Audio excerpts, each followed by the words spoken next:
Melati kuntum tumbuh melata, sayang merbah di pohon cemara. Assalamualaikum, mulanya kata, saya sembah pembuka bicara. Melayang serindik di atas permatang, merbah berkicau di hujung muara. Pemanis kata selamat datang, awal bismillah pembuka bicara. Yang berhormat Datuk Hajah Ustazah Siti Aisyah Haji Ghazali, Ahli Majlis Mesyuarat Kerajaan Negeri Kedah, berangkap pengerusi Jawatankuasa Pembangunan Luar Bandar, Pembangunan Insan dan Pembasmian Kemiskinan Negeri Kedah, yang berbahagia Dr. Nur Azlina Zakaria, Pensyarah Kanan Pusat Pengajian Psikologi Gunaan Kerja dan Dasar Sosial UUM Universiti Utara Malaysia, merangkap penceramah jemputan kita pada siri kali ini. Dan yang dikasihi para hadirin sekalian yang bersama kita secara maya di tempat masing-masing. Bagi memberkati webinar kita pada hari ini, mari sama-sama kita membuka majlis dengan bacaan Ummul Kitab Al-Fatihah. Bismillah.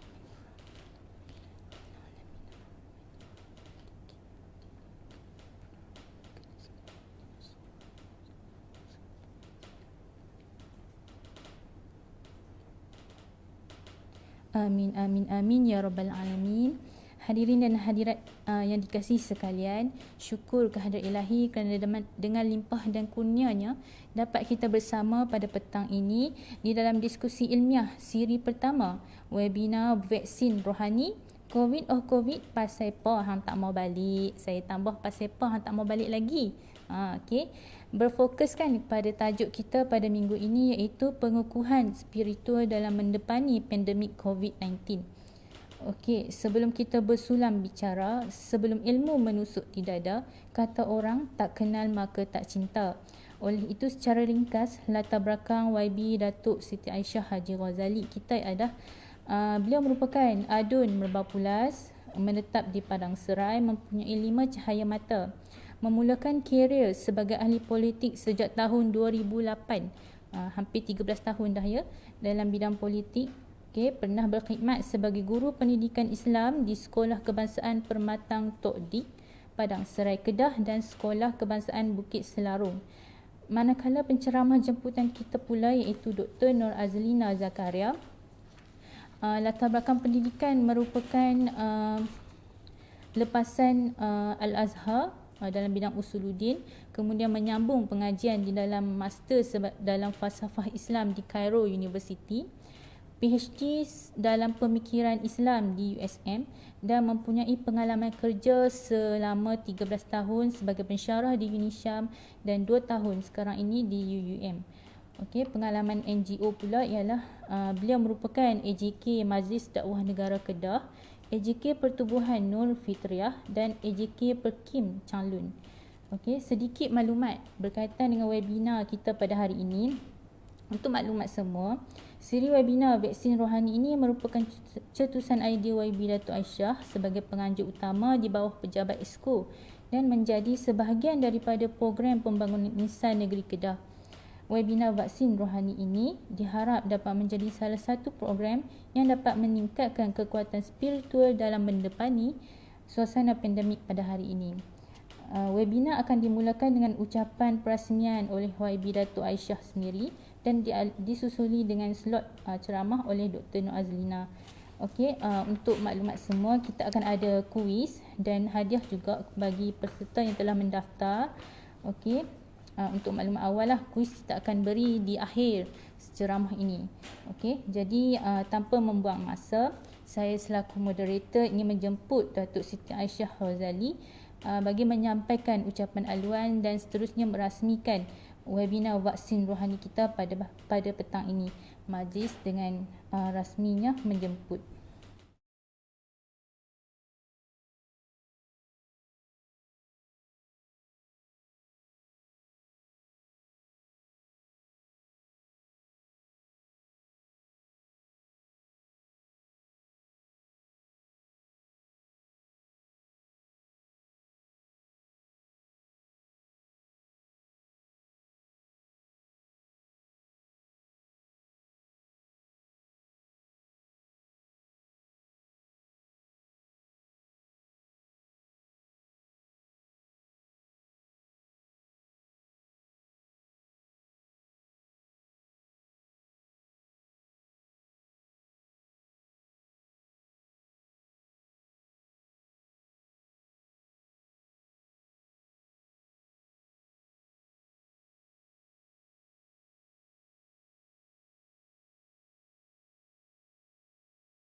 tajuk ceramah yang akan disampaikan pada hari ini.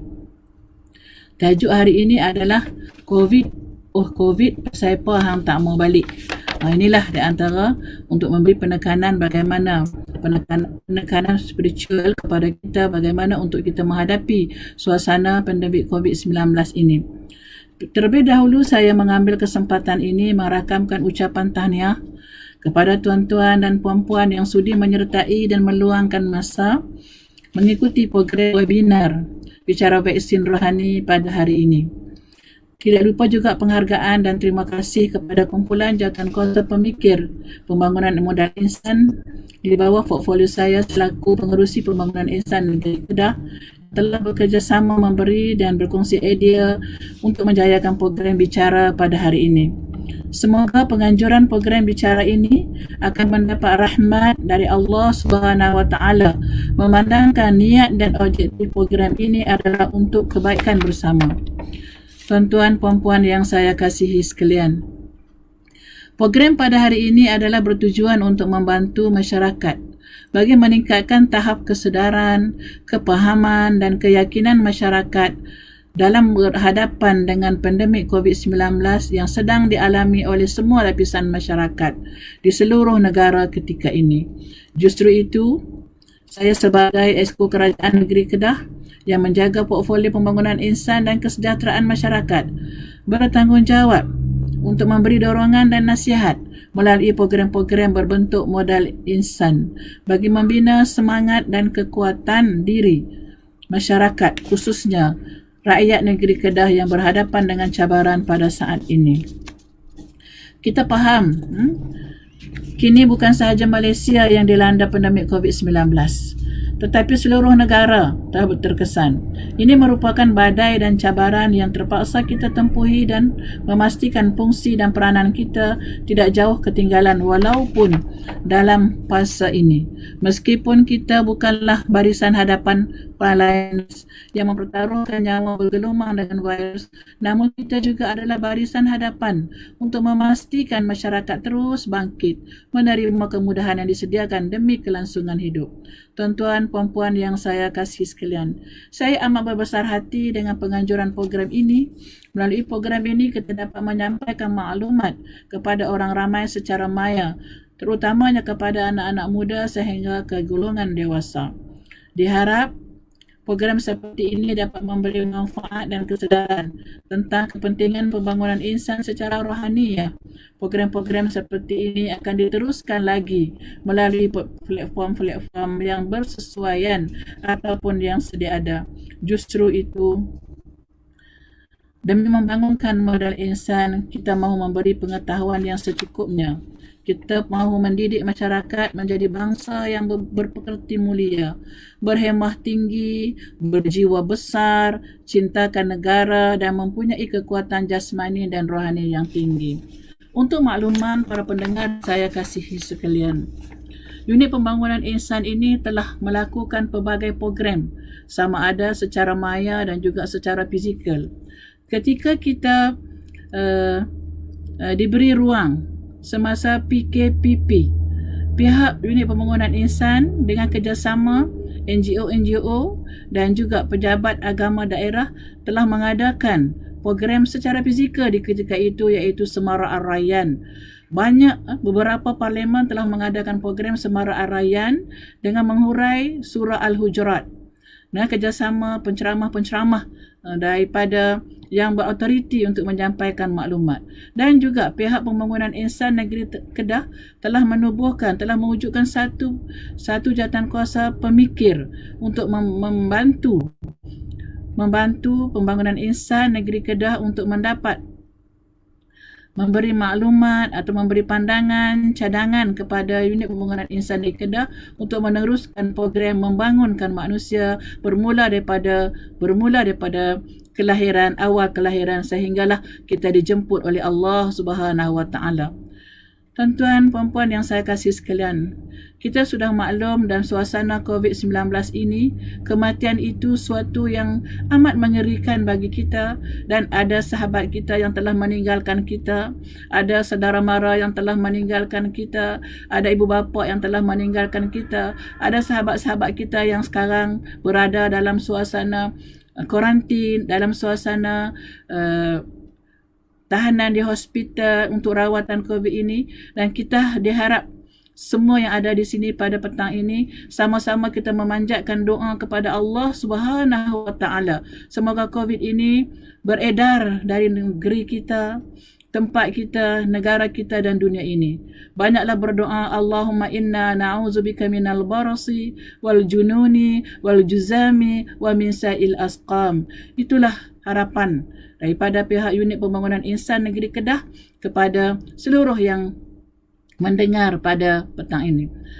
Untuk makluman juga, setelah kita PKP, kita pula telah masuk fasa PKP semula. Selepas kita PKP, kita masuk masa PKP semula. Akhirnya ada juga program pembangunan insan yang diadakan secara maya, iaitu dengan kerjasama NGO-NGO di seluruh parlimen dalam negeri Kedah, iaitu Semara Al-Furqan. Ada beberapa NGO yang telah melaksanakan program Semara Al-Furqan ini dengan menghurai dan mentadabbur surah Al-Kahfi, surah An-Nur dan beberapa surah di alam Al-Quran untuk kita menghayatinya surah-surah ini dalam kehidupan seharian kita.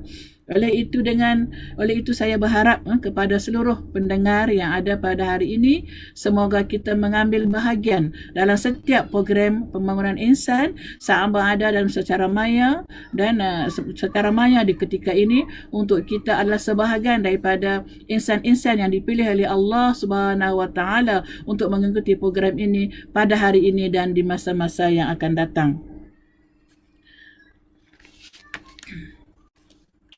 Akhir kata, jadikanlah hari ini sebagai salah satu usaha kita dalam sama-sama membantu masyarakat mendapat peluang yang boleh meningkatkan keupayaan diri masing-masing. InsyaAllah berkat dari usaha kita semua, pembangunan ekonomi masyarakat di negeri Kedah ini akan mampu dipacu dengan lebih hebat lagi. Marilah kita sama-sama hadapi perang menentang COVID-19 ini bersama dan melandaikan lengkung jangkitan COVID-19 sebagaimana kita pernah berjaya sebelum ini. Semoga kita semua dijauhkan dari wabak ini dan terus diberikan kesihatan yang baik untuk meneruskan hasrat murni membantu masyarakat. Dengan lafaz Bismillahirrahmanirrahim, saya merasmikan program webinar Bicara Vaksin Rohani pada hari ini. Siru ala barakatillah. Wabillahi taufiq wal hidayah. Wassalamualaikum warahmatullahi wabarakatuh.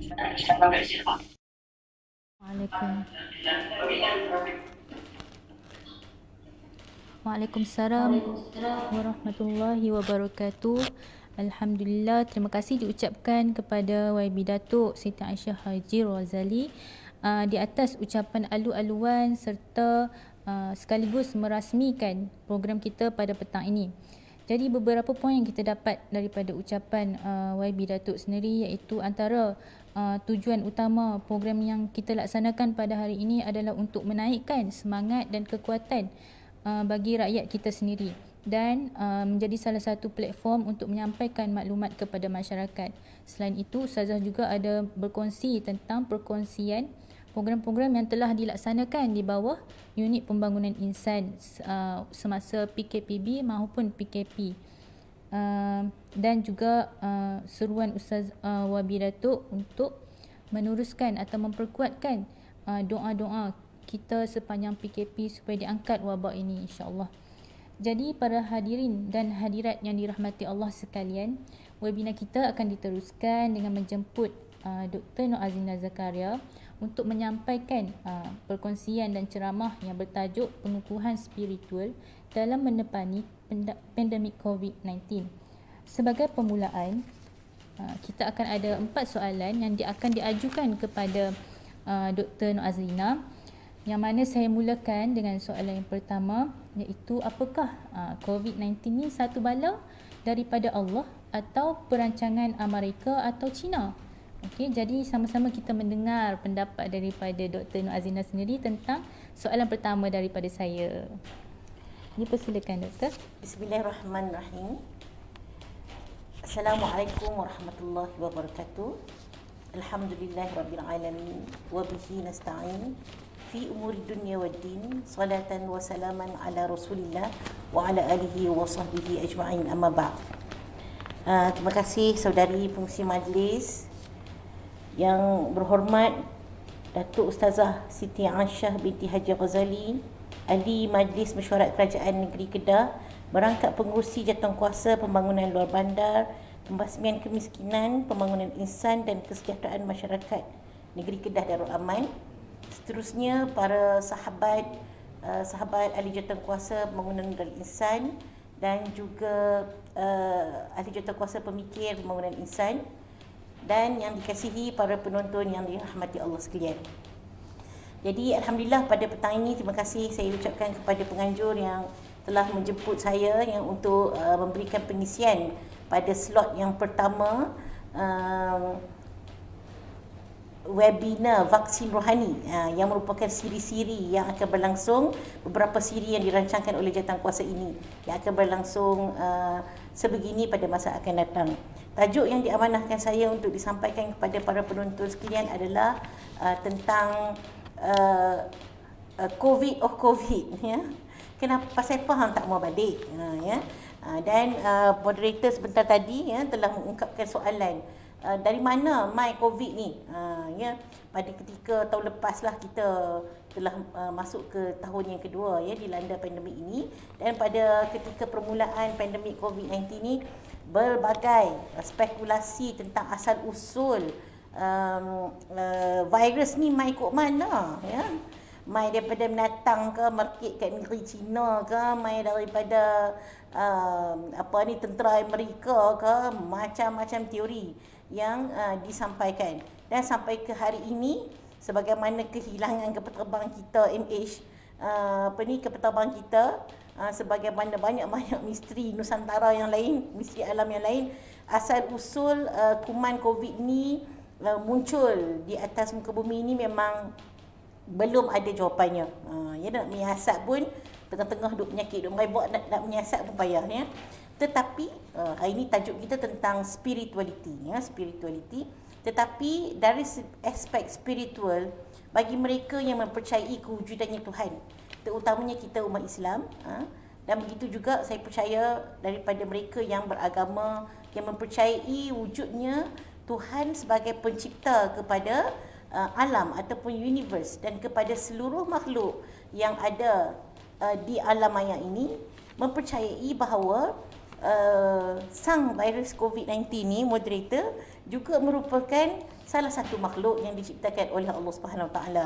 Sebelum ni dia tak beranak lagi ke, dia sembunyi tang mana ke, kita pun wallahu alam, kita tak tahu ya, sebagaimana kemunculan banyak-banyak jenis spesies haiwan yang lain ataupun tumbuh-tumbuhan yang lain lah yang baru ditemui. Dan spesies COVID ni pun mungkin telah pun ada ataupun belum pun ada. Kalau ada mungkin dia duduk menyorok tak mana-mana lah. Dia mai dekat-dekat kita ni baru tahun lepas. Sebelum tu dia duduk endap je kan. Ya, baik. Jadi kali ni dia mai. Dari mana dia mai kita pun tak tahu dia sebelum ni duduk kat mana. Tapi kita beriman bahawa dia tu makhluk Allah dan diciptakan oleh Allah Subhanahu Wa Taala. Pasal apa dia duduk mai kat kita ni? Kan?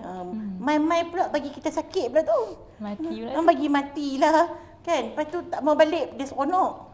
Dia seronok.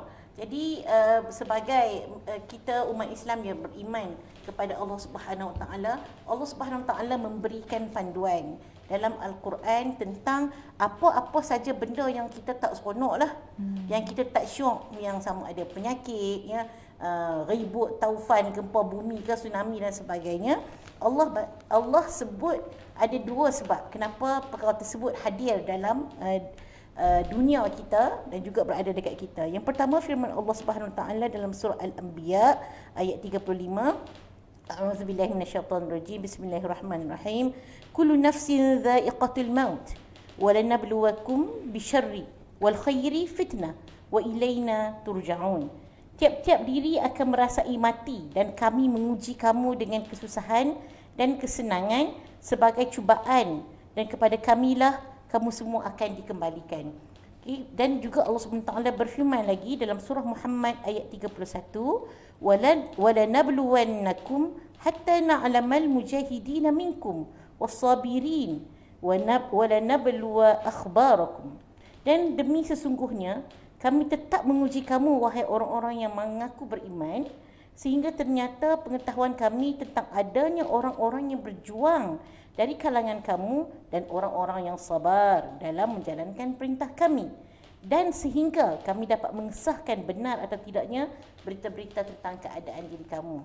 Berdasarkan dua ayat yang saya bacakan tadi, moderator, ia menunjukkan bahawa apa saja yang berlaku dalam dunia ini, baik-baik kan buruk, itu adalah ujian Allah Subhanahu Wa Taala.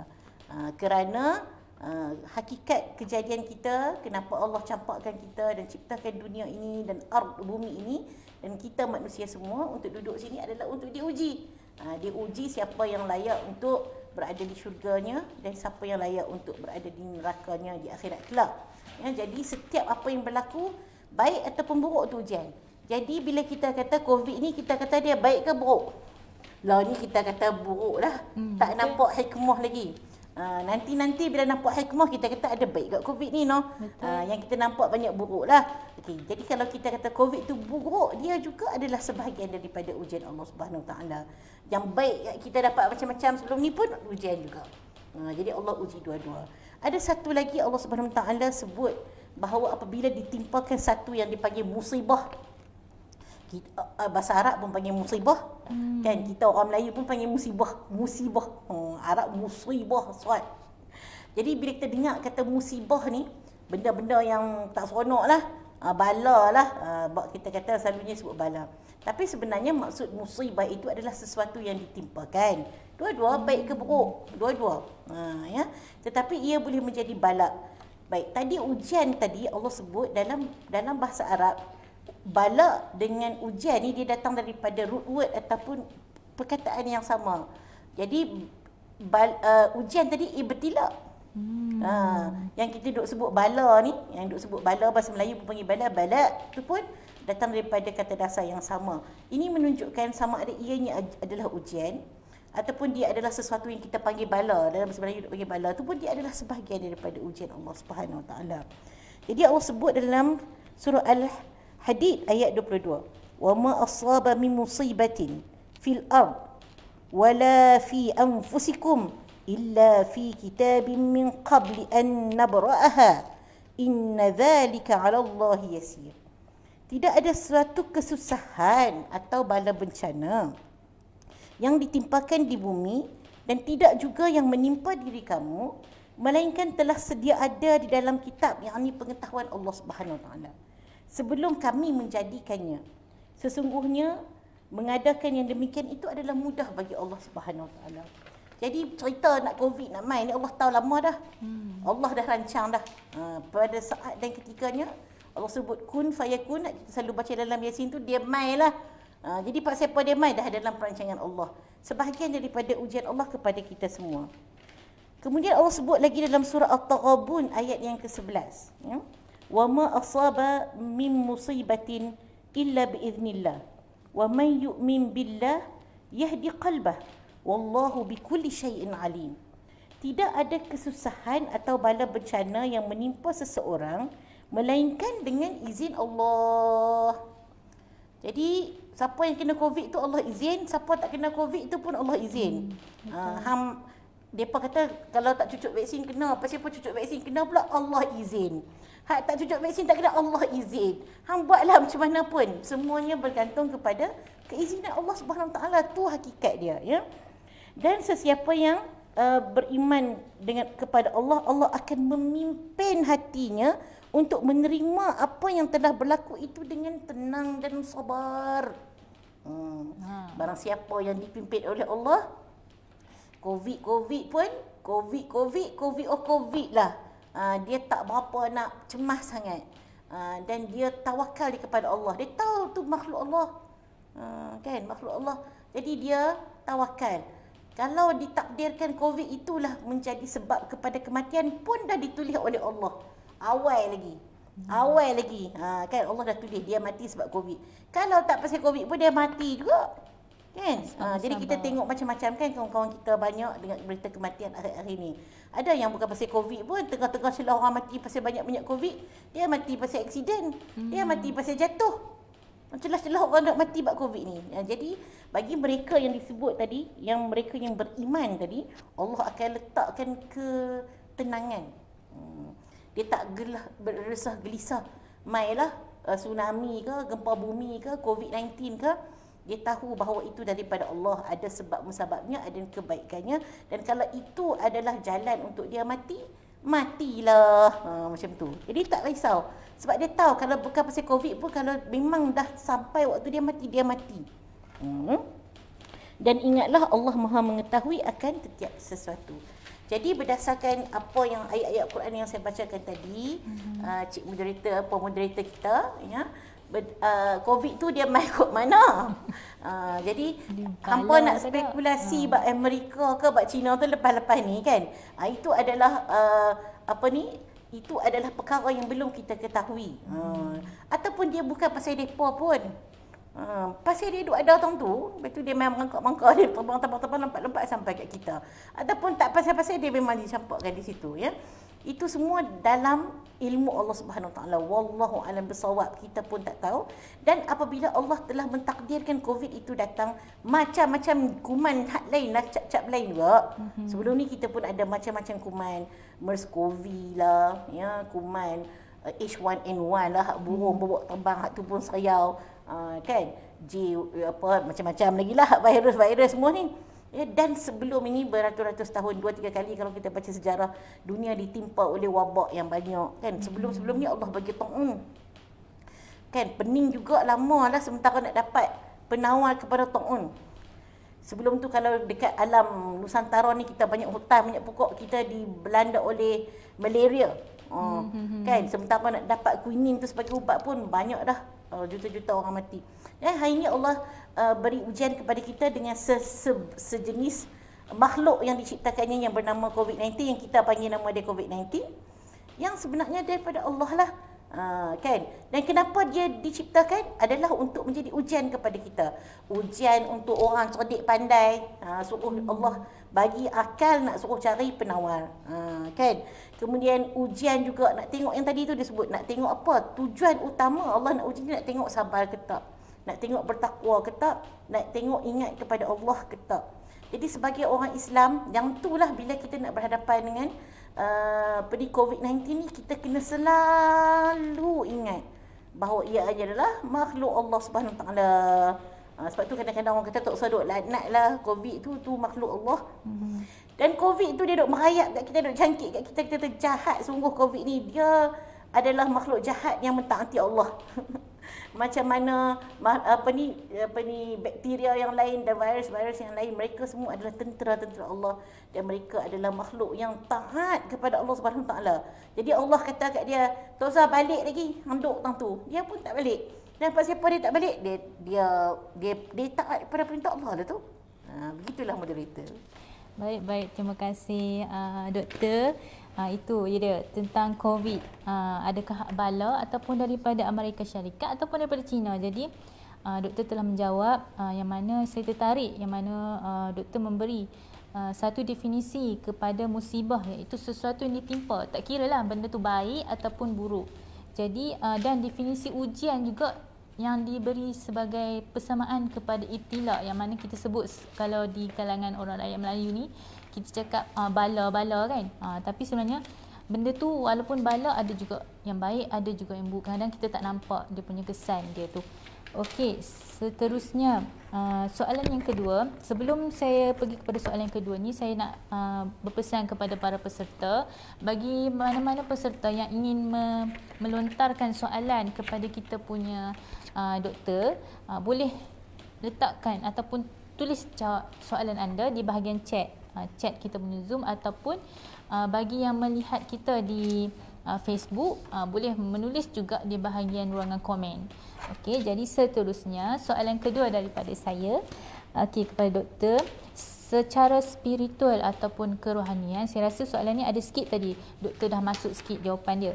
Tapi kita teruskan, secara spiritual atau kerohanian, bagaimanakah kita perlu bertindak balas terhadap pandemik COVID-19 hari ini? Apa reaksi kita, doktor, untuk nak menghadapi COVID-19 pada hari ini yang dah hampir 2 tahun bersama dengan kita? Silakan doktor. Baik, terima kasih Puan Moderator, para penonton yang dirahmati Allah sekalian. Ya, dalam Al-Quran juga, kali ini kita cerita pasal Al-Quran sajalah. No? Kenapa? Kerana hari ini saya diamanahkan untuk membangunkan spiritual tuan-tuan dan puan-puan para penonton yang sekalian. Kerana bila kita bincang dari segi perubatan dan sebagainya, dari segi teknologi, dari segi apa-apa sajalah ilmu akliah ni macam-macam. Tetapi hari ini kita nak bawa, kita nak pujuk. Sebenarnya kita dah lama kan, tadi moderator kata dah 2 tahun. Jadi kita nak pujuk, bila nak pujuk ni kita kena ingat balik kepada pencipta kita dan juga pencipta COVID ni. Jadi sebab itulah banyak hari ini dan topik yang diberikan oleh Jurukuasa Bangunan Insan hari ini meminta saya untuk banyak untuk meningkatkan spiritualiti kita. Dan apabila kita nak tingkatkan spiritual, kita kembali kepada Al-Quran dan As-Sunnah sebagaimana yang dipesan oleh baginda Nabi kita Muhammad SAW pada khutbah wadangnya. Jadi apabila kita bila dah main segala macam musibah, dan tadi kita dah kata COVID-19 ni dia adalah satu bentuk musibah, sesuatu yang ditimpakan kepada Allah Subhanahu Wa Taala yang pastinya akan ada baiknya dan ada buruknya. Dua-dua dia ada. Dua-dua dia ada. Cuma kita nampak sisi buruk dia sekarang. Nanti dah lama-lama nanti insya-Allah dia akan nampak kebaikan dia. Baik, apa tindakan balas apabila kita ditimpa ataupun diuji oleh Allah Subhanahu Wa Taala? Allah menyebut dalam surah Al-Baqarah juga, apabila Allah menguji kita, apa yang kita kena buat? Allah sebut firman Allah Subhanahu Wa Taala, Bismillahirrahmanirrahim, wasta'inu bis-sabri was-salah wa innaha lakabiratun illa 'alal khashi'in. Jadikanlah sabar dan solat itu sebagai penolongmu, dan sesungguhnya yang demikian itu sungguh berat kecuali bagi orang yang khusyuk. Jadi bila kita nak bereaksi terhadap sesuatu yang tidak baik, ini adalah petua untuk apa-apa saja yang akan berlaku dalam kehidupan kita. Sama ada COVID ke tak COVID ke, ada dua.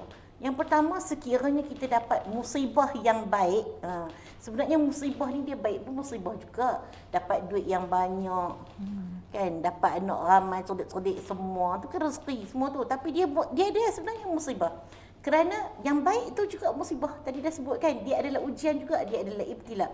Kalau pada perkiraan kita, jiwa kita rasa sesuatu yang kita dapat itu adalah baik daripada Allah Subhanahu Wa Taala, reaksi kita adalah untuk bersyukur. Kena syukur banyak. La in syakartum la azidannakum. Allah sebut dalam Quran, kalau kamu bersyukur kan dengan sesuatu yang baik yang aku berikan, aku akan tambah lagi. Menjadikan kita tenang, menjadikan kita seronok, menjadikan kita gembira. Wala in kafartum inna azabi lasyadid. Kalau kamu tak bersyukur, lawan kafar ni adalah maksudnya tidak nampak kepada nikmat tu. Jadi lawan kepada syukur tu adalah kufur. Sekiranya kamu tidak bersyukur, ingat azab aku itu sangat pedih. Itu adalah pada perkiraan kita, apa-apa perkara yang kita rasa benda itu adalah nikmat. Baik, yang kedua, kalau kita rasa apa yang tertimpa kepada kita itu satu yang tak seronok, rasa tak best, rasa tak syok, ya. COVID lah, PKP lah, kita bila nak masuk, dah tahu pasal 2 hari kan, orang Kedah dia duk sibuk, Allah, itu nampak macam sipi-sipi sikit lagi. Tengok lah, dia jadi dapat pingat gangsa. Kan, jadi tak berapa nak seronok. Itu duk plan-plan dah. Kan, duk tengok negeri jiran kita masuk fase ketiga, kita pun pergi. Tengok tak seronok, tak boleh lagi. Tu pun PKP tak seronok kan. Yang sakit COVID tak seronok. Yang ada saudara mara yang sakit. Yang frontliners yang tak dapat cuti-cuti 2 tahun dah, tuan-tuan dan perempuan. Kan, frontliners. Kesian sungguh. Sedih. Mak ayah yang tak dapat jumpa anak, anak tak dapat jumpa mak ayah. Macam-macam perkara yang kita tafsirkannya sebagai musibah.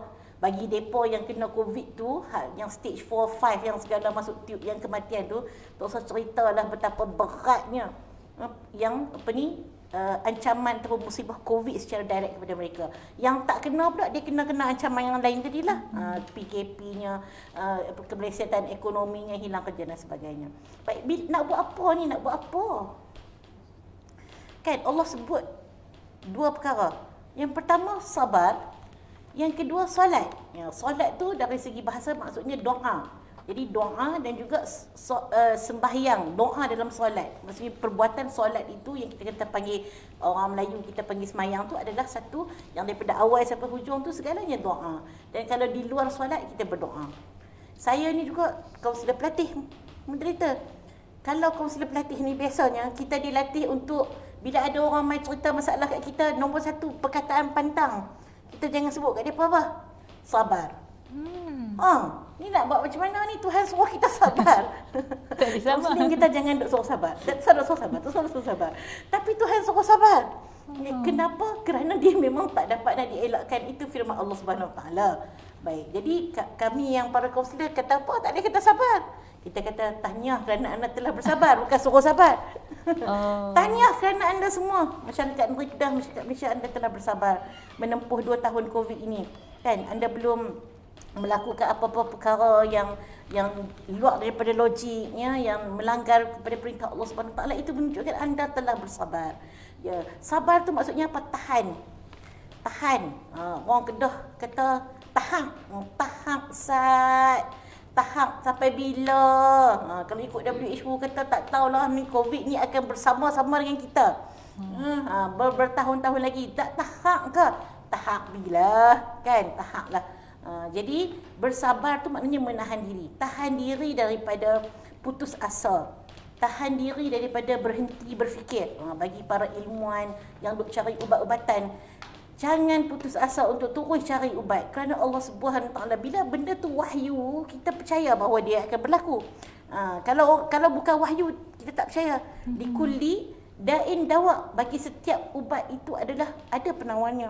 Kita percaya syifa yang Allah turunkan bagi setiap penyakit. Jadi ini adalah cabaran dan kepada mereka yang berilmu untuk terus bersabar untuk tak putus asa untuk mencari penawar ini. Bila nak akan berjaya? Kita dah mula dah, ilmuwan kita dah mula untuk dapat COVID. Dia kata tu bukan ubat, tak apalah, perlahan-perlahan. Dan mereka pun yang tak ilmuwan ni pun kena bersabar. Bersabar untuk menantikan para ilmuwan kita mendapat penawar kepada virus ini. Yang ada, yang Allah jamin bahawa ianya ada, tinggal kita nak carilah. Ya, baik. Yang kedua, kita nak kena sabar daripada mengeluarkan perkataan-perkataan yang menambahkan kemurkaan Allah Subhanahu Wa Taala. Sabar, ya. Dan lawannya syukur. Kita hitunglah apa nikmat yang ada, yang kita ada dalam keadaan kita ditimpa musibah ni. Kita banyak kita tengok Allah boleh lagi nak makan, boleh lagi nak bergerak sikit-sikit. Alhamdulillah, ahli keluarga. Kita hitunglah segala nikmat yang kita dapat. Dan saya percaya ramai para penonton di luar sana, kalau nak tulislah apa dia hikmah COVID dan apa kebaikan disebabkan oleh virus ini, disebabkan oleh PKP, disebabkan oleh tak semayang masjid, tak semayang apa, walaupun kita nak marah, cuba senaraikan. Tuan-tuan dan perempuan tentu dapat banyak kebaikan pada diri perempuan. Dan perempuan jangan lupa untuk syukurlah, alhamdulillah atas kebaikan itu, alhamdulillah atas kebaikan ini. Kerana selain syukur itu juga kita perlu hitung segala nikmat di sebalik musibah ini. Hitunglah, carilah sikit dan syukurlah. Kerana di sebalik kesyukuran itu akan datangnya rahmat Allah Subhanahu Wa Taala, termasuk untuk mengangkat bala ini. Ya, bagi yang mereka perlu bersabar, okey, kena tahan. Tahanlah, jangan sekali-kali la ta'as min rahillah. Jangan sekali-kali putus asa daripada rahmat Allah Subhanahu Wa Taala. Satu hari Allah panggil dia balik, jangan bimbang. Hak lain-lain pakat balik belaka. Kullu man 'alaiha fan. Tu pun satu lagi firman Allah Subhanahu Wa Taala. Kita bertanya bila, memang payah nak sebutlah bila, tapi Allah bagi jaminan semua benda yang ada dunia ni dia akan musnah. Kita musnah, COVID tu pun musnah.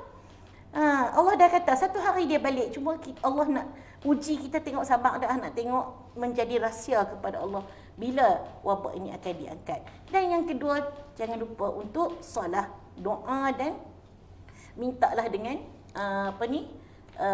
melalui solat dan juga doa-doa kita semua. Ya? Dan dua benda tadi Allah kata tak boleh nak buat melainkan orang yang khusyuk. Oi, habis nak sabar berkhusyuk ke?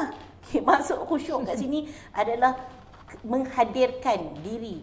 Okay, dalam kita bersabar tu dalam keadaan penuh keinsafan.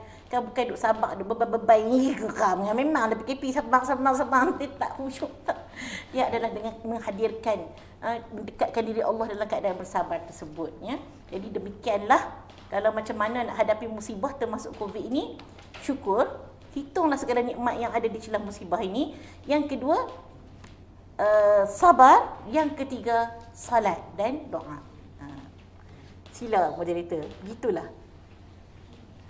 Baik, Alhamdulillah, terima kasih kepada doktor atas tips yang diberikan kepada kita bagaimana untuk mendepani ataupun tindak balas kita terhadap pandemik COVID-19 yang pada hari ini. Dan kalau saya buat ringkasan balik, doktor telah memberi kita 3 tips ataupun 3S bagaimana untuk kita menghadapi COVID-19 ini. Iaitu yang pertama dengan syukur, yang kedua dengan sabar, S yang kedua sabar, dan S yang ketiga iaitu solat. Okey, kita ada 3S dalam bidang kesihatan, kita juga ada 3S dalam dari segi kerohanian untuk kita menghadapi pandemik COVID ini. Okey, soalan seterusnya. Tadi kita ada nampak ada soalan di bahagian chat. Nanti kita akan bawa soalan ni di akhir kita punya sesi kita. Okey, seterusnya doktor, soalan yang ketiga. Awak COVID ni tak mau balik. Simple je soalan dia, awak yang dia tak mau balik ni. Tapi tadi Ustazah ada sebut dah juga sikit kan. Tapi tak apa, kita teruskan, mungkin ada penjelasan lagi daripada Ustazah doktor. Okey, teruskan Ustazah. Awak COVID ni tak mau balik. Baik, dari moderator, dirahmati Allah, para penonton yang setia menonton sampai ke hari ini. Tadi kita pun masuk kepada tajuk kita lah, COVID, COVID, pasal apa hang tak mau balik kan. Macam lagu bangau-bangau je kan. Kalau dalam cerita bangau, pasal apa tak? Ikan tak mau timbui, kan. Sampailah sekali pi kepada ulang, tanya kau ni. Ulang kata, memang makanan aku. Kalau nyanyi COVID tu, boleh nak buat lagu, boleh lah. Tak ada lagi lagu COVID ni, mungkin lepas ni lah. Lepas saya bagi terusan idea ni. Dia buat COVID pasal apa hang mai dia bola pasal Amerika ke, pasal Cina ke. Last kali. Dia akan mai kepada hak tadi lah, hak tauhid kita tadi tu. Iaitu, Allah tak suruh aku balik. Ya. Jadi disebabkan dia adalah sejenis makhluk yang taat kepada Allah, dan bila Allah tak mau dia balik, ya. Allah tak mau dia balik, dia tak balik. Kalau Allah nak dia balik, mangkit pagi esok tengok tak ada. Kun fayakun. Allah boleh buat sampai macam tu sekali. Kan? Habis dah kalau Allah boleh kun fayakun, bagi dia balik tak buat apa, cari vaksin lah, macam-macam jenis ni. Macam-macam jenis vaksin dan penawar-penawar yang mereka di bahagian perubatan alternatif pun semua berganding bahu memberikan macam-macam tips dan penawar untuk berhadapan dengan vaksin ini sebagai satu ikhtiar yang memang Allah suruh pun kita ikhtiar, kan. Jadi tanpa penawar-penawar tu, kalau Allah kata balik. Bila nak dapat penawar? Kalau Allah nak campakkan ilham kepada mana-mana manusia di atas muka bumi ni, inilah penawarnya, maka dapatlah. Kan? Dan sebagainya. Jadi itulah punca utama pasal COVID kita ni memang ada. Tapi selain daripada itu, sebagai hamba Allah Subhanahu Wa Taala yang nak menginsafi diri, yang apabila kita sebut COVID tadi tu, dia adalah juga ibtila, dia adalah juga ujian. Dan sebahagian ujian tu dia adalah berbentuk bala, benda-benda yang tak seronok lah. Ya? Kerana Allah sebut juga dalam surah Asy-Syura ayat 30, A'udzubillahi minasyaitonirrajim, wa ma asabakum min musibatin fabima kasabat aydikum wa ya'fu an katsir. Dan apa jua yang menimpa kamu dari sesuatu kesusahan atau bala bencana, maka ia adalah disebabkan apa yang kamu lakukan daripada perbuatan-perbuatan salah dan berdosa. Dan dalam pada itu Allah memaafkan sebahagian besar. Saya bagi panjang sikit, daripada dosa-dosa kamu. Dalam arti kata lain, apabila kita membincangkan tentang ujian dan bala. Ya, salah satu tujuan Allah menurunkan bala ini adalah kita sebut sebagai kafarah, sebagai penyucian terhadap dosa-dosa, untuk mengampunkan dosa-dosa kita ni, umat manusia yang banyak melakukannya. Sebab itu Allah sebut tadi, wa ma asabakum min musibatin fabima kasabat aydikum. Tidaklah aku timpakan sesuatu daripada sesuatu musibah, melainkan hampa lah yang duk buat cari pasal. Tu kira terjemahan dalam bahasa Kedah lah. Tadi kita baca terjemahan bahasa baku. Kalau kita baca terjemahan ayat Quran ni dalam bahasa Kedah, maknanya pasal hampa lah, adalah benda yang hampa buat ni, yang aku bagi bala ini untuk menjadi penghapus kepada dosa. Dan arti kata apa yang hampa buat tu adalah perkara yang aku murkai. Jadi antara sebab pasal Allah tak panggil COVID ni balik, tak habis lagi lah kafarah kita ni. Banyak sungguh dosa-dosa kita, makhluk di atas muka bumi ini, utamanya umat Islam lah. Sebab umat Islam yang faham dosa pahala ni, kita pun duk marah. Dan juga sebab kita kata aku tak buat dosa apa pun. Antara dosa kita adalah tidak melakukan amar makruf nahi mungkar.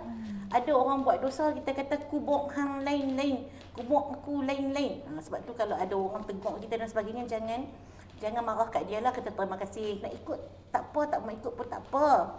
Yang tu kita. Tapi jangan marah dia, sebab memang Allah perintahkan untuk menyuruh sesama kita ni nahi mungkar. Kalau kita buat salah lah, nahi mungkar tu maksudnya tegah daripada kemungkaran. Jadi kalau kata kita ni ada buat perkara-perkara yang menyebabkan Allah murka, sama ada kepada diri kita kan, kita buat, biar pilah Tuhan nak murka kat kita. Pasal apa? Kan pasal apa nak kalut. Tu poleh pula dah, kita orang Kedah, pasal apa nak kalut. Hak tu Tuhan murka kat aku. Tapi kita jangan lupa kawan yang tegur kita tadi tu, kerana kalau dia tak tegur kita, maka Tuhan pun murka kat dia juga. Jadi kalau orang tegur kita dan sebagainya, kita tahu dia melaksanakan amar makruf nahi mungkar tadi, yang juga menjadi punca kenapa bala itu Allah turunkan, kerana tidak berlakunya nahi mungkar tadi. Hang nak jahat-jahat, biar aku jaga aku, diri aku, anak bini aku, adik-beradik aku, keluarga aku, keliling aku, semuanya patuh dan taat kepada Allah. Hak sebelah rumah jiran ke, hak hujung taman ke, kat apa ni, adik-beradik hak jauh-jauh sikit ke, tu biar pergi kat depa. Bila kita mula saja biar pergi kat depa, nak buat maksiat ke, nak buat apa ke, itu adalah juga mengundang kemurkaan Allah dan mengundang bala. Sebab itulah apabila ini ditimpanya sesuatu bala, yang tertimpa tu bukan hanya kepada mereka yang asi, yang berbuat maksiat, yang menjadi punca kemarahan kemurkaan Allah, tapi berlaku juga kepada mereka yang soleh. Dia turun pukul rata. Kerana pasal pukul rata, kerana hampa yang soleh-soleh tadi itu tidak merancakkan nahi mungkar. Jadi semua kena belaka. Sebab tu kawan-kawan kita ramai yang soleh-soleh pun pergi meninggalkan kita. Ramai sangat kan. Bahkan mereka, bagi kita mereka yang kalau orang lain kadang-kadang sekiranya spiritualiti dan kerohanian itu tak kuat, memandang kepada meninggalnya dalam keadaan COVID itu sebagai satu yang tak best lah. Tetapi Allah sebut pula menerusi hadis Nabi, mereka yang meninggal disebabkan penyakit begini kan, dapat pahala pahala yang berlipat kali ganda, berbanding dengan kematian yang biasa-biasa. Jadi kematian mereka disebabkan COVID itu adalah rahmat juga untuk mereka, untuk mendapatkan pahala yang banyak. Yang kita yang tinggal inilah yang duk sedih. Yang mati tadi tu alhamdulillah selesai. Kita ada duk sedih tengok dia kena disemadikan tanpa ada saudara mara, kita sedih. Tapi di sisi Allah moga-moga itu adalah rahmat yang banyak baginya. Bagi mereka yang ditimpakan penyakit ni, tak kira lah COVID-19 ke, kanser ke dan apanya, dia sebenarnya ada satu rahmat. Kerana apabila mereka tertimpa je penyakit tu, dia dah bertaubat sekurang-kurangnya. Dan pengakhiran hidup manusia ni adalah taubat tadi tu. Yang kita yang tak kena COVID ni satgi tergeleceh kan, meninggal dunia. Sedangkan yang COVID tadi tu merana dalam tempoh seminggu 2 minggu, tetapi mereka mati dalam keadaan taubat, ingat kepada Allah Subhanahu Taala. Itu adalah rahmat-rahmat kematian di sebalik COVID-19. Jadi COVID-19 ni tak macam heart attack. kan, kena attack matilah dah tu. Dia ada simptom-simptom dia juga tu, simptom-simptom tu rahmat kepada Allah yang Allah ingin matikannya dengan cara COVID-19, ya. Begitu jugalah mereka yang menghadapi kanser. Ketika mereka tahu mereka akan sakit, mereka semua berada dalam keadaan taibun, bertaubat, mendekatkan diri kepada Allah, tu semua rahmat di sebalik kesakitan. Jadi punca siapa tadi dia tak mau balik tadi tu, patah balik tadi tu adalah selagi mana keingkaran yang membawa kepada kemurkaan kepada Allah Subhanahu Taala tu masih lagi kita lakukan, maka dia pun tak mau balik lah. Dia boleh ke nak balik dalam keadaan maksiat? Boleh je. Tadi kita sebut dah, kita dah yakin bahawa kun fayakun. Allah nak tarik boleh. Tetapi Allah bila Allah sebut dalam Al-Quran bahawa tidak aku timpakan musibah itu melainkan disebabkan oleh tangan-tangan kamu, dosa-dosa kamu, maka kita ni sebagai umat Islam berikhtiarlah untuk menghindarkan diri daripada apa saja dosa dan juga menghindarkan diri dan melaksanakanlah amar makruf nahi munkar kepada masyarakat supaya boleh mengelakkan daripada bala ini terus-terusan ditimpakan kepada kita semua. Itu moderator. Baik, Alhamdulillah. Terima kasih doktor atas pencerahan. Kenapa awak COVID ni tak mau balik? Kan? Jadi haruslah difahami oleh kita sendiri bahawa COVID ni adalah salah satu tentera ataupun makhluk Allah juga. Jadi juga disebut tadi oleh doktor menyatakan bahawa bala ni turun adalah sebagai salah satu kifarah. Kadang-kadang kita duk nampak salah orang ni, kita duk letak salah pemimpin kita duk nampak salah jiran kita, duk nampak salah adik-beradik kita, salah kita ni kita tak nampak. Jadi berbalik kepada diri kita juga tentang amar makruf nahi munkar yang salah satu menjadi yang kata penyebab kepada bala ni boleh turun. Okey. Jadi soalan terakhir dan soalan seterusnya iaitu macam mana nak suruh COVID ni balik? Dah tadi kata dia tak mau balik sebab apa, kita dah tahu. Jadi macam mana kita nak suruh COVID ni balik atau hilangkan daripada muka bumi ni? Sama juga tadi Ustazah dah masuk sikit. Okey. Dan kita teruskan mendengar lagi penjelasan daripada Ustazah, doktor. Sebab macam mana kita nak bagi COVID ni boleh balik kepada pemiliknya. Okey, silakan doktor. Terima kasih saudari moderator. Dia duk kata masuk juga sikit. Saya tanya soalan tu ada dah sikit. Dia sebab semua tu berkait lah. Sebab punca dia tadi tu apabila kita sebut silsilah dia daripada penciptaan Allah, daripada bala dan sebagainya, dia memang amat berkait rapat kepada premis tadi, ya, bahawa ianya adalah ujian daripada Allah, bala daripada Allah. Maka cara nak menghadapinya adalah dengan cara untuk melakukan perkara-perkara yang Allah sebut, memang sebut, ya, bagaimana cara untuk elakkan aku daripada murka, ya. Baik, jadi bila kita nak macam mana tadi kita tadi dah sebut sedikit punca-punca dia, antaranya kemurkaan oleh Allah Subhanahu Taala, antaranya ujian. Allah tak marah ke, tak murka ke, dengan penuh rahmatnya Allah turunkanlah COVID yang ada rahmat kepada yang lain. Mungkin bukan rahmat kepada kita, tapi rahmatlah kepada mana-mana makhluk di atas muka bumi ini, ya. Dan juga rahmat juga kepada mereka yang mati tadi, diberikan pahala yang berkali ganda disebabkan mereka meninggal disebabkan wabak tadi, yang kita nampak macam derita tapi ia adalah rahmat, ya. Jadi baik, jadi apabila kita nak, ya Allah Tuhanku, sebab memanglah rahmat pun, tapi kami tak lupa nak nampaklah rahmat tu, ya Allah. Ya Allah, yang duk nampak ni sedih, yang nampak ni sakit, nampak ni derita, ya. Maka macam mana cara untuk kita minta kepada pencipta kita? Disebabkan hadirnya COVID ini adalah daripada pencipta, dan bila dia nak hilang, bila dia nak balik, bila dia nak pergi, bila dia nak sembuh, bila penawar terhadap virus ini akan dijumpai, itu semuanya tertakluk kepada kuasa Allah Subhanahu Taala. Maka lain dan tak ada lain adalah dengan cara meminta kepada pemilik virus inilah. Bagi tahu dekat pemilik virus ini, berdoa dengan sesungguh-sungguhnya, dengan keadaan yang khusyuk, tawaduk, merendah diri dan penuh pengharapan kepada Allah Subhanahu Taala. Bila Allah sebutkan macam mana adab-adab nak berdoa agar doa itu dimakbulkan dengan penuh tawaduk, dengan penuh keinginan yang bersungguh-sungguh, ya, untuk mintalah, ya Allah Tuhanku, kasihanilah kami, ya umat manusia di sini, kasihanilah, Kau pandanglah kepada kami, ya, pandanglah kepada umat-umatmu yang soleh, yang sentiasa berdoa kepadamu untuk mengangkat wabak ini, ya. Jadi berdoa kepada Allah SWT itu adalah perkara yang utama, ya, yang patutnya setiap detik itu doa. Ya, dan selain daripada kita berdoa, memohon kepada Allah, membacakan doa-doa, memang ada pun doa-doa untuk wabak yang dibacakan oleh YB kita tadi, ya, dan macam-macam lagi lah doa yang dalam dunia hari ini. Kalau kata scroll je doa cegah wabak COVID tu, boleh nampaklah di internet di hujung jari.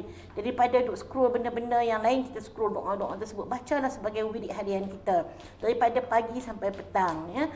Dan rahmat juga semasa COVID ni, mungkin kita work from home, duduk di rumah, tak perlu mobile ke sana ke sini. Banyak masa untuk kita duduk lepas waktu solat tu, waktu doa makbul antaranya adalah selepas waktu solat. Duduklah bertafakur dan bacalah doa untuk Allah mengangkat wabak ini banyak-banyak bersama dengan kaum keluarga kita, ya. Dan doa yang bersungguh-sungguh. Macam mana nak cakap doa yang bersungguh-sungguh? Okay, dalam satu sirah nabawiyah, apabila Rasulullah SAW pada ketika itu setelah berhijrah ke Madinah, ya, berhijrah ke Madinah, maka berhadapan dengan peperangan dengan kaum musyrikin Mekah, iaitu pada peperangan Badar. Pada ketika itu jumlah mereka sedikit saja. Bahkan tentera yang akan pergi berperang itu hanyalah sebanyak 313 orang. Anak murid saya pun banyak pada tu, ya. Kan? Ni hak penonton ni pun harap lebih daripada 313 orang. Tetapi pada ketika perang Badar tersebut, muslimin yang boleh pergi berperang, tolak kanak-kanak dan kaum wanita, 313 orang. Pada ketika itu Rasulullah SAW dia baginda berdoa, ya, disebut dalam hadis, ya Allah, penuhilah janjimu kepadaku. Ya Allah, kalau sahabat-sahabat aku ini terbunuh hari ini, Engkau tidak akan lagi disembah di muka bumi ini. Cuba kita dalami doa Rasulullah, ya Allah, kalaulah mati semua 313 ni, ya Allah, tak ada siapa dah nak yang jadi Muslim yang akan sembah Engkau, kan? Kerana akan diserang akan dimusnahkan agama din ini oleh kafir-kafir musyrikin. Walaupun Rasulullah tahu benda itu takkan berlaku, ya, tetapi itulah orang panggil apa? Pengharapan. Bila kita nak berdoa ni, dia punya pengharapan tu kena tinggi. Disebut dalam bahasa Arab panggil raja.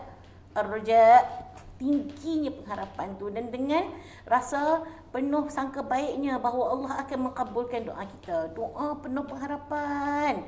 Sebagaimana detik tu, kalau cuba bayangkan Rasulullah berdoa pada ketika itu, 313 orang ni sajalah, ya Allah, mati habis ni tak tahulah apalah akan jadi pada agamamu. Merintih Rasulullah SAW. Ni tuan-tuan dan perempuan, audien kita lebih ni 313, kan? Kalau ini sajalah yang nak berdoa, pakai doa lah. Hak ni je lah nak mau doa, ya Allah, kan? Doa, kabulkanlah doa kami, Allah, angkatlah wabak ni, Allah, kesihanilah kami, Allah. Dia doa lah. Dan moga-moga ada di kalangan kita ni doa.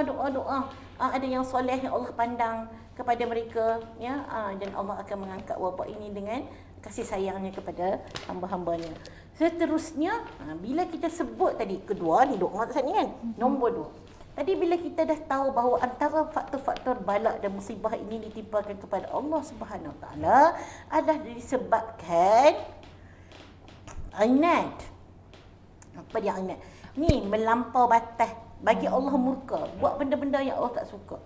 Jadi kita ni waktu-waktu COVID ni kan, yang kita dapat muhasabah lah, yang bila kita dapat muhasabah bila berlaku pandemik ni, dia keluar macam-macam lagi hak buruk-buruk. COVID tu kita punya lah marah, lupa dah nak marah. Kejahatan COVID tu kan, maka bila terselah kejahatan manusia, perasan tak terselahnya kejahatan manusia, kalau nak banding dengan COVID tu, dia buat satu benda je jangkit kita mati. Tapi kejahatan manusia yang boleh mematikan jiwa, yang boleh mematikan motivasi, yang boleh mematikan pengharapan, yang boleh macam-macam lah, merosakkan rumah tangga, yang macam-macam keluar daripada manusia ni, yang tengah diserang oleh COVID ni, ya. Kata-kata netizen, ya, di media sosial kan, ahli-ahli politik yang duk bergaduh tuduh hangku. Dia tak mau nak bekerjasama pelik semua. Kita tahu lah tadi tu benda tu daripada Allah Subhanahu Taala. Dia tak mau nak kerjasama no. Dia tak mau. Tu kita pelik. Tu pun COVID tu pun pelik. Pelik tu hampa ni COVID tu kata. Kalau hang nak suruh aku balik, cuba hang kerjasama lawan dengan aku. Hang nak perang sama hang tu buat apa? Kan? Jadi musnahlah jiwa-jiwa, musnah macam-macam lagi. Hak COVID tadi tu penanganan dia satu. Kemudian manusia yang inat ni, yang jiwanya keras, ya, buat lagi, tambah lagi masalah lagi. Ya. Begitu juga yang tu yang di kalangan pemerintah, ahli politik dan sebagainya. Yang kedua, para ilmuwan. Allahu Akbarnya, buat lagi dosa yang paling Allah benci itu takabur. Dia pakat buat keluar lah hak ni, fatwa hak ni. Ya, ni dari segi alim-alim ulama. Ya, sahabat-sahabat saya jugalah, asatizah semua. Pakat-pakat semua nak keluar fatwa, nak tunjuk pandai belaka. Ya. Sedangkan Allah SWT memberikan hak yang autoriti kepada mujtahid. Kalau dah bukan tahap mujtahid tu, duk diam sat lah. Dan juga kepada para mufti. Di sebuah negara yang diberi otoriti, kita duk buruk sangka mufti tu baca semua komen kita. Dia ambil kira lah nak kata apa fatwa semua. Dia bukan seorang-seorang, dia ada ahli majlis fatwa yang ramai. Yang mereka berbincang. Dan apakah mereka itu juga tak sujud kepada Allah SWT, mohon ilham, mohon apa semua. Kita nak sangka buruk sampai begitu sekali kepada para mufti kita, pada ahli majlis fatwa kita. Jadi keluarlah macam-macam penentangan duk kata hak ustaz-ustaz ni pun. Cuba bayangkan kalau ustaz-ustaz ni pun macam tu, Tuhan tak marah lagi ke? Ni jadi ustaz-ustaz ni dia duk cakap-cakap ni, ustaz-ustazah ni duk cakap ni, Tuhan bagi lagi kuih marah ke kuih lagi sayang kat kita? Padahal para asatizah sekalian, kawan-kawanku sekalian, kan kita ada forum yang kita ni sama-sama orang alim ulama ni, dia ada nombor telefon masing-masing ke dan sebagainya. Kita boleh nak bagi idea dan pandangan, kita telefon dia, kita bagi pandangan dan sebagainya. Dan bukan bercakap dalam kuliah-kuliah maghrib ataupun cakap dalam kuliah-kuliah di media sosial yang memberikan lagi ketekanan dan kegelisahan kepada umat ini. Kasihanlah dekat rakyat, kasihanlah dekat orang awam ni, wahai asatizah sekalian. Begitu juga yang tu hak asatizah yang agama. Ni hak para medik dan juga pakar perubatan. Oh, lagi dia kata hak ni, vaksin ni tak baik dan sebagainya. Ya, yang menggelisahkan, sedangkan perbincangan tersebut patutnya dilakukan dalam forum sesama ilmuwan yang bukan dengan tujuan nak tunjuk aku lagi bagus, aku lagi belagak, ya, dan sebagainya. Ya, termasuklah ilmuwan perubatan alternatif, kita tak menafikan, tapi forumnya ada.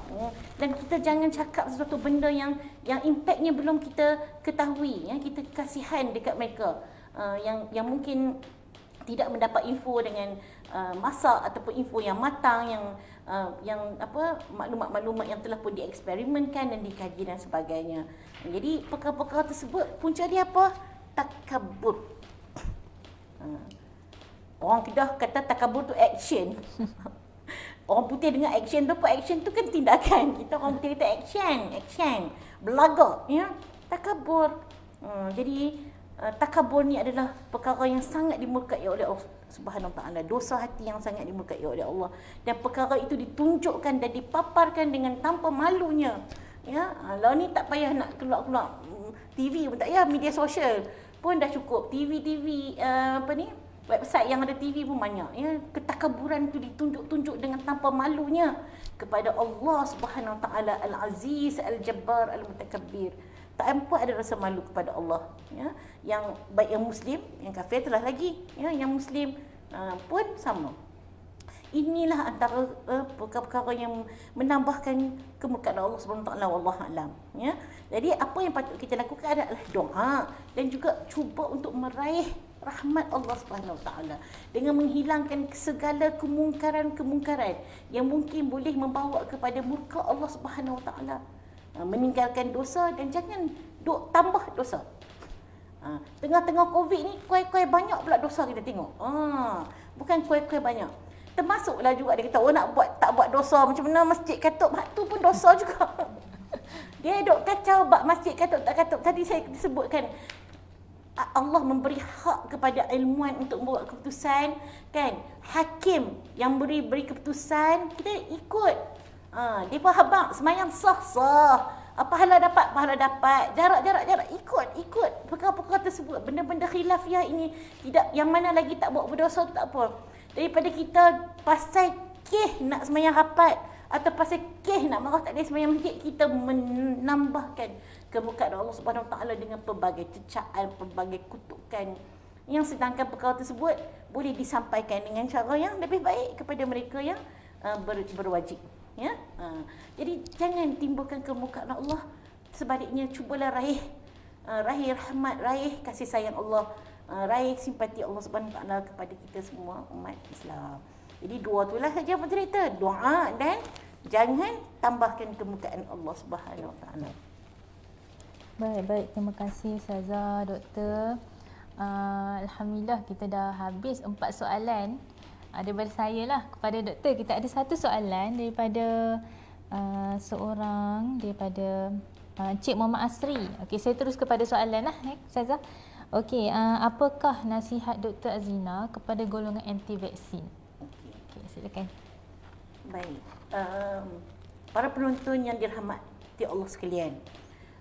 Vaksin ke anti vaksin ke, perkara tersebut tu, vaksin tu makhluk Allah. Kalau nak anti vaksin pun nak ada alternatif lain, itu semua tu adalah ikhtiar. Baik. Saya berpandangan bahawa kita ini perlu mentaati pemerintah. Ati Allah wa ati Rasul wa ulil amri minkum.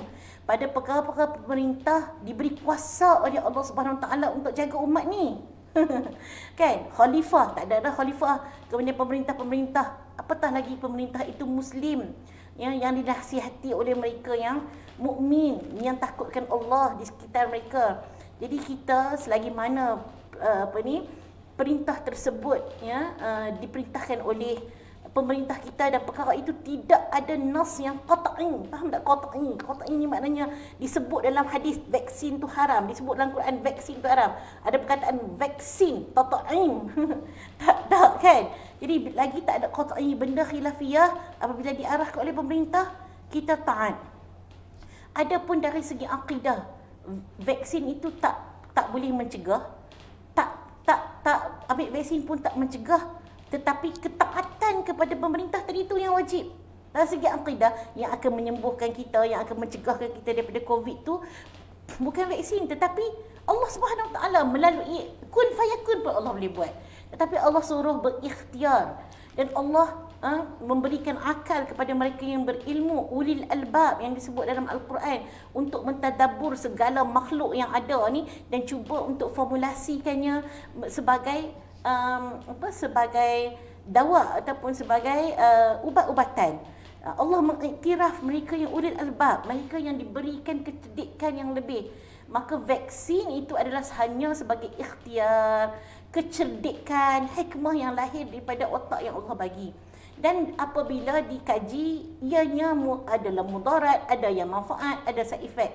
Tapi ada kaedah fiqhnya untuk menimbang benda yang ada mudarat, ada manfaat, yang mana nak ambil dan sebagainya. Dan perkara tersebutnya, Majlis Fatwa Sedunia dah keluarkan ifta tentang keharusan untuk mengambil vaksin.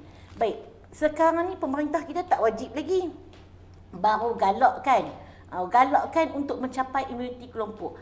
Andai kata kita ni menjadi penghalang untuk mencapai imuniti kelompok pada hukum akal, kan? Maka sebenarnya kita sedang jeopardize ataupun mensabotage usaha-usaha pemerintah untuk mensejahterakan kita semua.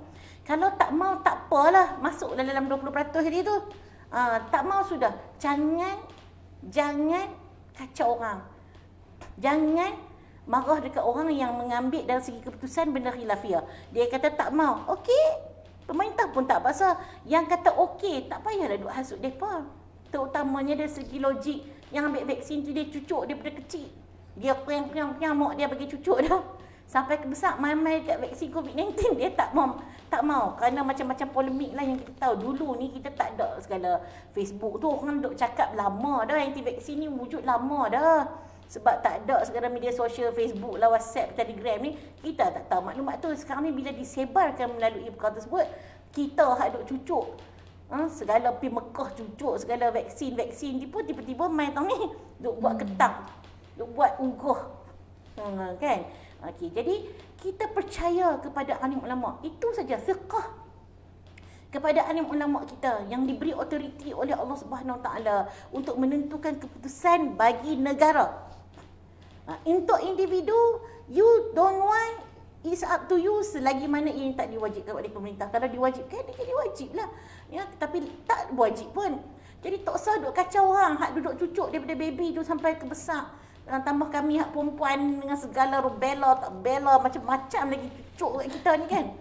Segala macam vaksin dah duduk dalam badan, mai-mai kat COVID-19 dia kata tak payah. Pula kan.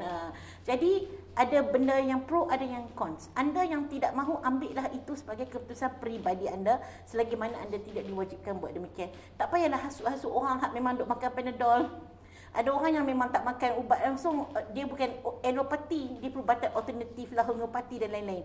Tak pernah masuk Panadol sebiji pun dalam diri dia. Kita pun faham lah pasal dia tak mau vaksin. Tak apa. Ni hak Panadol berapa tong dah makan.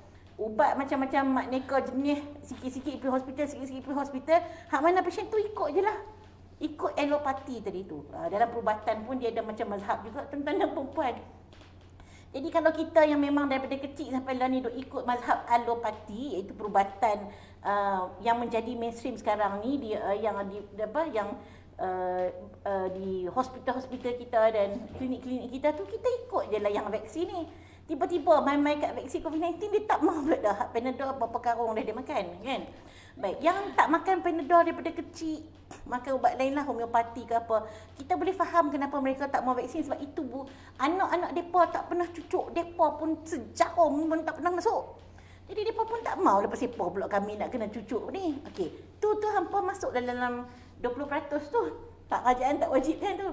Tapi kepada mereka yang 80% ni, yang saya pohonlah kalau anda di sana, anda semua nak anti-vaksin, ia mestilah berdasarkan kepada prinsip anda daripada awal.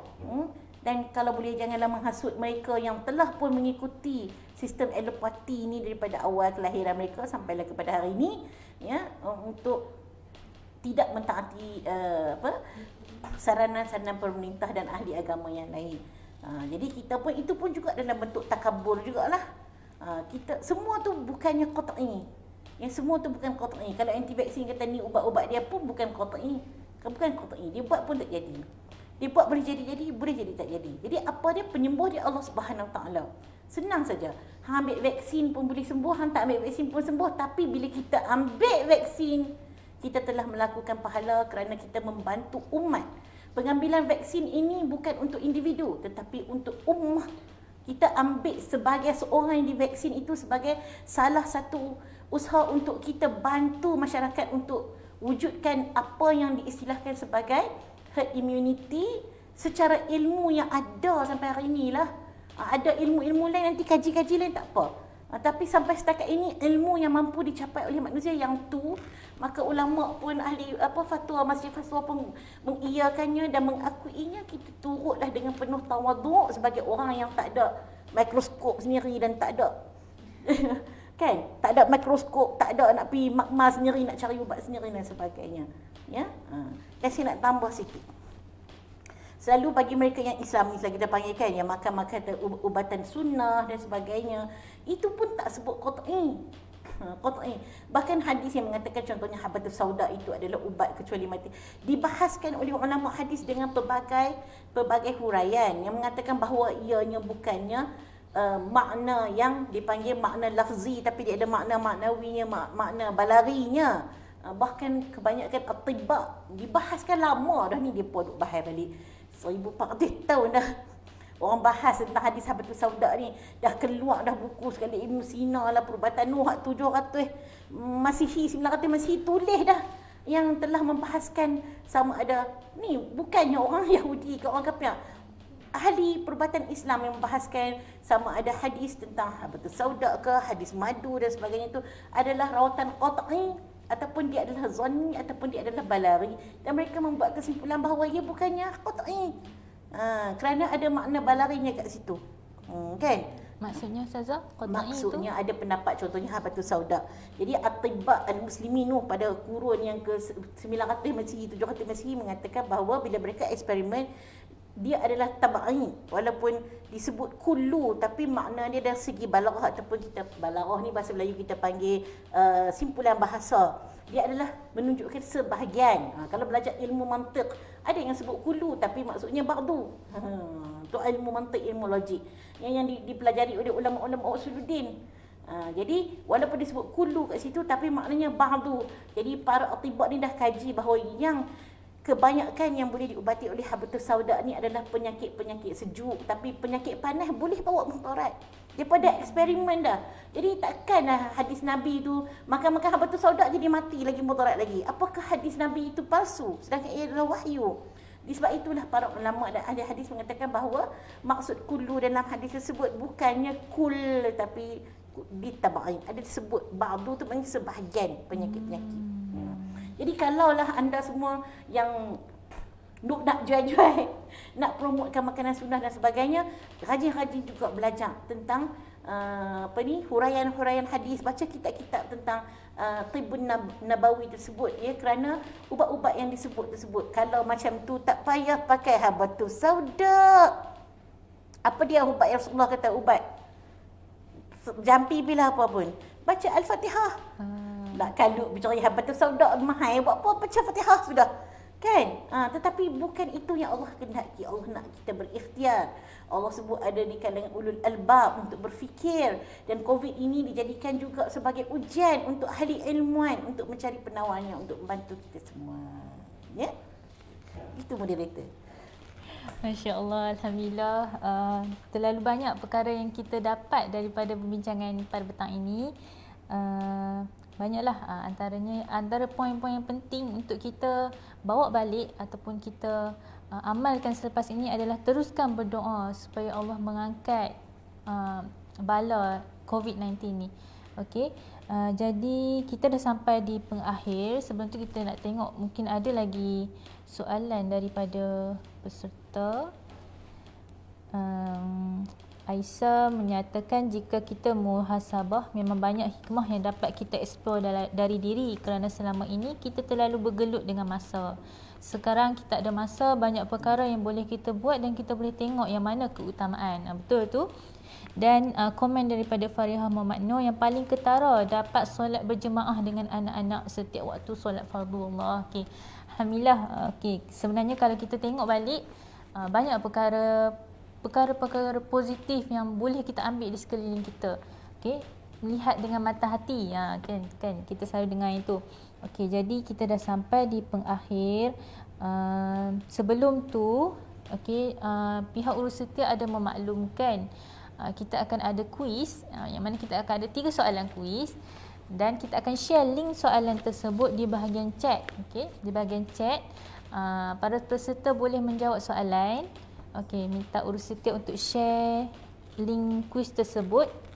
Jadi peserta yang mendapat peserta yang menjawab paling cepat dan betul, okey, akan dihubungi oleh kita punya Urus Setia untuk menerima hadiah. Okey. Jadi okey, link kuis telah di-share di bahagian chat. Okey, istimewa webinar vaksin rohani. Hadiah istimewa berbentuk wang tunai menanti untuk peserta yang berjaya menjawab soalan kuis yang disediakan dengan pantas dan tepat. Okey, boleh tekan pada link tersebut, Google Form tersebut untuk menjawab. Okey. Seterusnya, sedikit juga pemakluman kepada para peserta. Okey, dimaklumkan bahawa 100 peserta yang mendaftar awal melalui link sebelum ini akan dihubungi oleh kita punya Urus Setia juga untuk menerima sedikit sagu hati daripada kita punya penganjur. Okey. Jadi masing-masing boleh menanti 100 yang pertama yang mendaftar melalui kita punya pendaftaran sebelum ini. Okey. Jadi terima kasih kepada doktor atas perkongsian pada hari ini. InsyaAllah semoga apa yang dikongsi oleh doktor dapat kita sama-sama amalkan, dan segala yang baik itu datang daripada Allah dan yang buruk itu atas kelemahan diri kita sendiri. Jadi pada hadirin dan hadirat yang dirahmati Allah sekalian, Tuan Putri tersenyum-senyum melihat mempelai direnjis dipilis. Senyum-senyum jangan tak senyum, sudah kita di penghujung majlis. Okey, saya mewakili pihak pengurusan webinar ingin mengucapkan ucapan rasa syukur dan terima kasih kepada semua pihak yang terlibat dalam menjayakan webinar kita pada petang ini, sama ada secara langsung ataupun tidak langsung. Moga kita semua akan beroleh keberkatan daripada Allah, setinggi-tinggi penghargaan dan ucapan terima kasih di atas kesudian semua yang hadir secara maya memeriahkan webinar kita pada hari ini. Di kesempatan ini, saya ingin memohon ribuan kemaafan andai ada salah silap sepanjang mengacara majlis ini. Okey, pergi ke dusun memetik kelapa. Kelapa muda si kelapa Bali. Jari disusun, maaf dipinta. Panjang umur bersua kembali. Marilah sama-sama kita mengakhiri webinar kita pada hari ini dengan membaca kafaratul dan suratul As. Subhanakallah.